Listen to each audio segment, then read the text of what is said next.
Hello, my name is Calistrat Atudorei. I am president of the Non-Aligned Countries Forum in Romania. I am journalist, writer, TV producer, PhD in political philosophy. I'm going to express few words about my country, Romania, in the international context of 2023. A first element that I consider remarkable is the one related to the even faster growth compared to previous years of the nationalist current in Romania. This comes from the increasing population's awareness of the real situation of Romania and the status of our own country, more precisely the status of a colony. A good question is this: whose colony? At first glance, Romania is the colony of the European Union and of the military strategic partner USA, which apparently defends us from a possible Russian aggression. But deeper down, Romania is a colony of the so-called Ashkenazi Jews, which in fact they pull almost all the important strings, especially in the Euro-Atlantic area. The clarification of how Romania became a Jewish colony, I think it is useful because although in many states in the Euro-Atlantic space there is a strong Jewish Khazar influence, not all the states are equally dominated by them. For example, Hungary, Turkey, or Slovakia are much more sovereign than Romania. It is worth knowing that after the Second World War, Romania came almost completely under Bolshevik Soviet domination, and here I remind that Russia, in its turn, came under Bolshevik domination after the revolution in 1917, when tens of millions of Russians and almost the entire elite of the Russian intelligentsia were killed by Western-funded Bolshevik revolutionaries. Domination over Romania diminished starting from the 1960s and 1970s years, when patriotic leaders such as Gheorghe Gheorghiu Dej or Nicolae Ceausescu came to rule Romania as presidents. But after the 1970s, the leadership of the state security became submissive to Soviet interests, more precisely Judeo-Bolshevik interests, which connections in the American, Israeli and other secret services, and they betrayed the interests of the Romanian state. The Securitate secret services created a kind of ring of power around Ceausescu and fulfilled a double role. On the one hand, it lied to Ceausescu and told him that the people were very satisfied with the regime and loved him, and on the other hand, it kept the people in a severe state of deprivation, impoverishment, and invasive surveillance, insidiously cultivating in the ranks of the population the idea that the fault for this deplorable condition lies only with the dictator Nicolae Ceausescu. In 1989, there was a coup d'etat in which Ceausescu was assassinated after a mock trial, and since then the leadership of Romania was taken over by Jewish Khazar structures, especially from the West, USA and European Union, which, with the complicity of the old security, which became the new oligarchs in Romania, have taken total control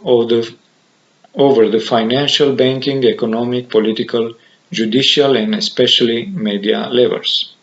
Only now the Romanian people begin to understand what has happened in the last 50 years, both internally and in an international context. Of course, the authentic nationalist forces in Romania, which seek to gain a place on the political stage, cannot yet afford to state these aspects publicly, but the subordination to the Euro-Atlantic political, economic and military structures, as well as directly to Israel, has has become a kind of litmus paper through which the population identifies and delimits who are the traitors who collaborate with the allogenic installed at the lead of Romanian government. It should be noted that the colonizing system is aware of the accelerated emergence of the nationalist current, and to counteract it, it mainly uses two strategies: its own discourse that falsely imitates the truly nationalist objectives, and, behind the scenes, the second strategy consists in supporting a new opposition compared to the old false opposition between the main parties called in Romania the Social Democratic Party and the National Liberal Party, which almost everyone in Romania understood was nothing more than a lamentable puppet show. This new controlled opposition formally recedes part of the nationalist objectives, but in the essential points it remains aligned with the Zionist colonizing direction.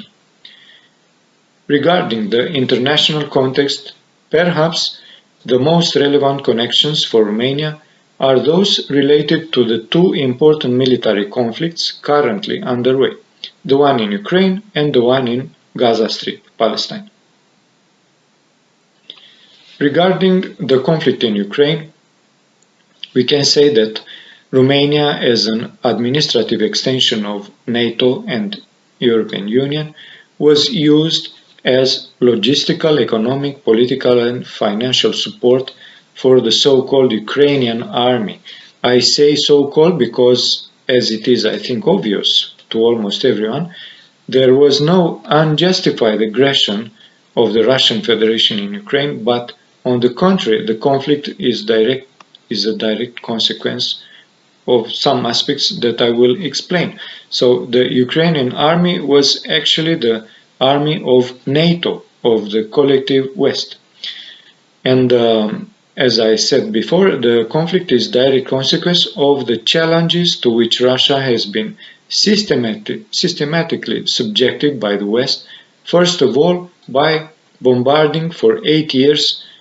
of ethnic Russian Ukrainian population in Donbass by the artillery subordinate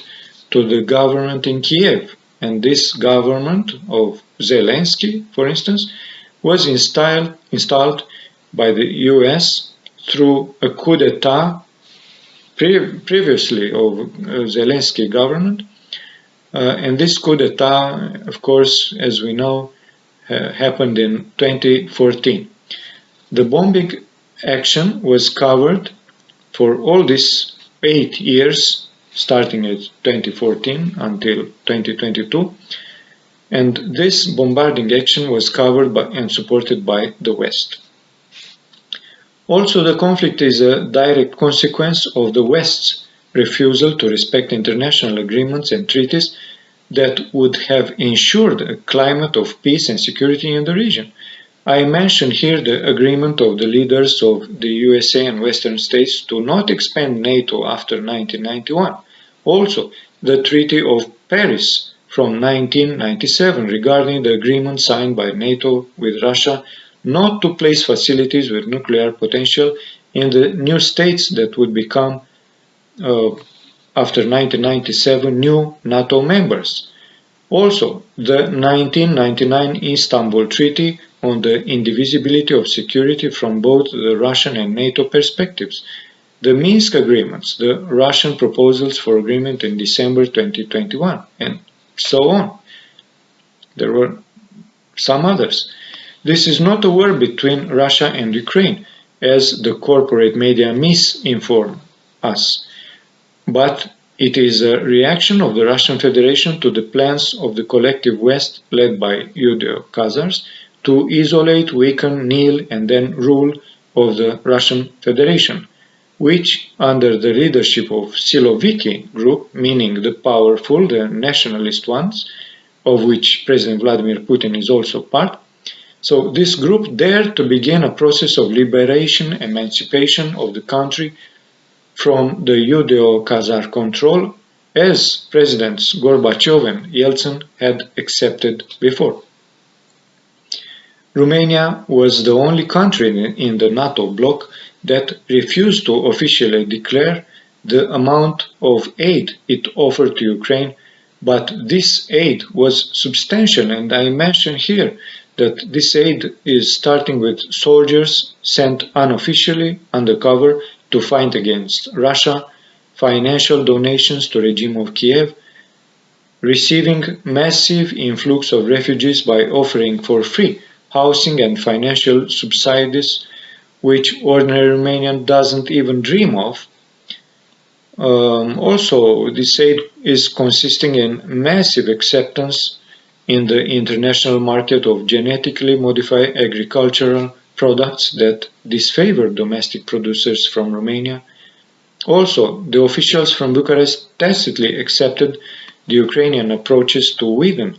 the Bystroye channel against the interests of Romania and in favor of the American-Ukrainian interests, and not least, stopping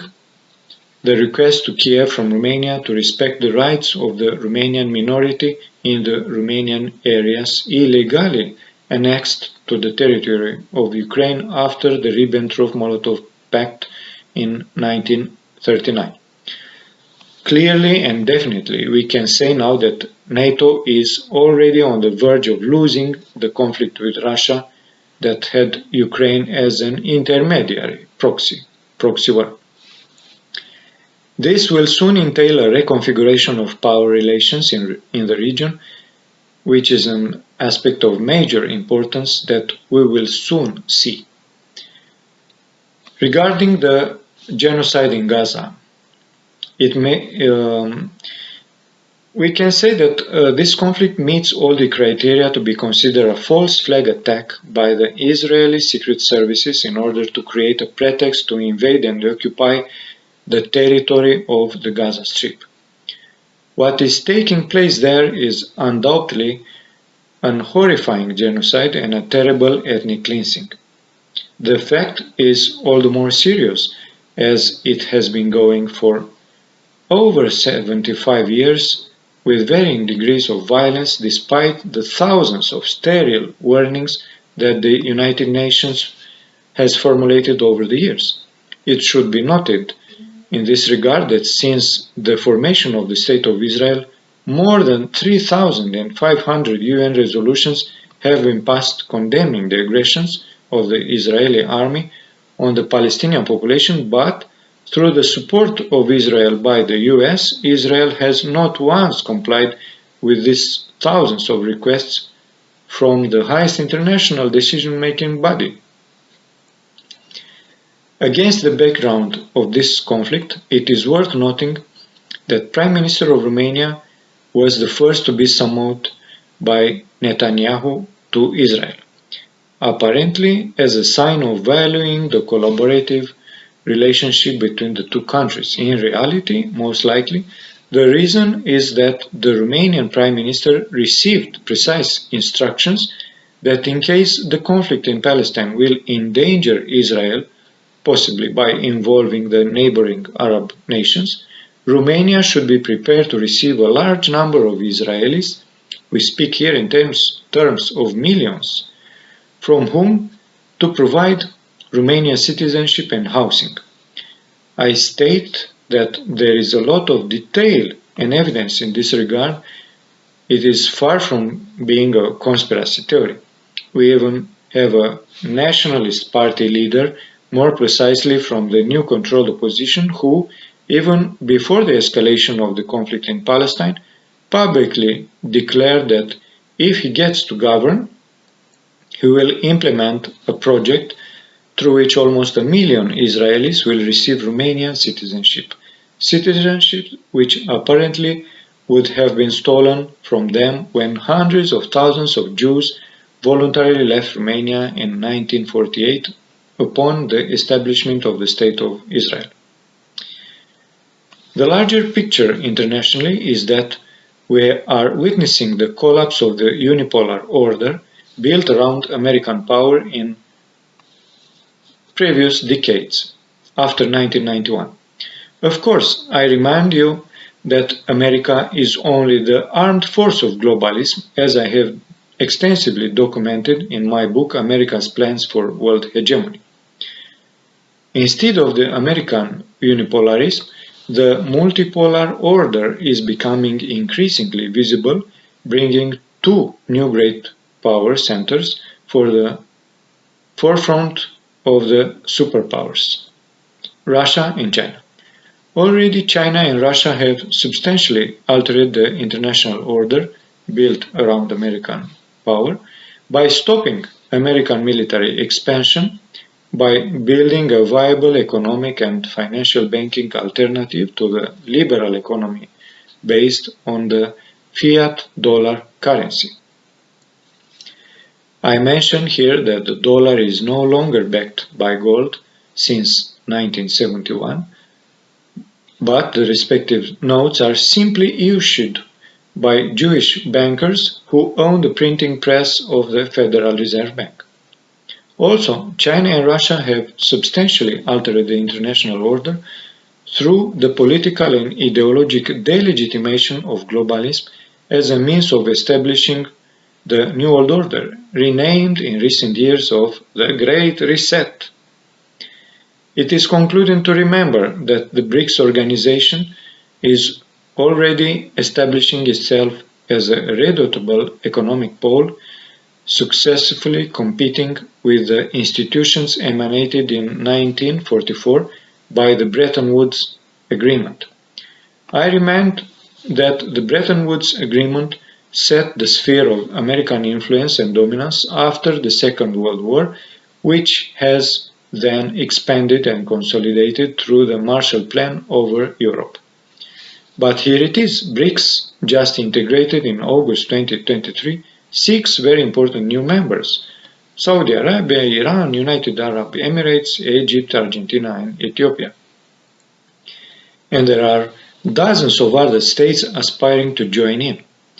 The BRICS countries avoid the dollar and the euro in their transactions. They do business with each other only in their own currencies, excluding the US dollar and the euro, and are preparing to establish a common gold-backed currency. It should also be emphasized that even in the United States, the patriots and almost the entire population no longer accept to be lied, exploited, and used as mass of maneuver by the deep state. It is clearer than ever before that the 2020 presidential election was not only a major electoral fraud but a veritable coup d'etat, and the President Biden